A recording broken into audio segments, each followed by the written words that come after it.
దానియేలు గ్రంథం 2వ అధ్యాయం. నరపుత్రుడా, నీవు చక్కగా నిలవబడము, నేను నీతో మాటలాడవలను అని ఆయన నాతో మాటలాడినప్పుడు ఆత్మ నాలోనికి వచ్చి నన్ను నిలవబెట్టెను. అప్పుడు నాతో మాటలాడిన వాని స్వరము వింటిని.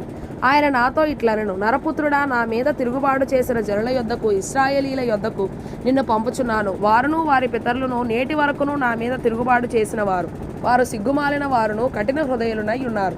వారి యొద్దకు నేను నిన్ను పంపుచున్నాను. వారు తిరుగుబాటు చేయువారు గనుక వారు వినినను వినకపోయినను తమ మధ్య ప్రవక్తయున్నాడని వారు తెలిసికొనున్నట్లు ప్రభువగు యెహోవా ఇలాగు సెలవిచ్చుచున్నాడని నీవు వారికి ప్రకటింపవలెను. నరపుత్రుడా, నీవు బ్రహ్మదండి చెట్లలోను ముండ్ల తుప్పలలోనూ తిరుగుచున్నావు, తేళ్ల మధ్య నివసించుచున్నావు. అయినను ఆ జనులకు భయపడకము, వారి మాటలకును భయపడకము. వారు తిరుగుబాటు చేయువారు, వారికి భయపడకము. వారు తిరుగుబాటు చేయువారు గనుక వారు వినినను వినకపోయినను నేను సెలవిచ్చిన మాటను నీవు వారికి తెలియజేయుము. నరపుత్రుడా, వారు తిరుగుబాటు చేసినట్లు నీవు చేయక నేను నీతో చెప్పు మాటను విని నోరు తెరచి నేనిచ్చు దాన్ని భుజించుము అనెను.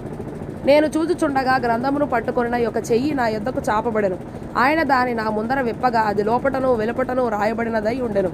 మహావిలాపమును మనోదుఃఖమును రోదనమును అని అందులో రాయబడి ఉండెను.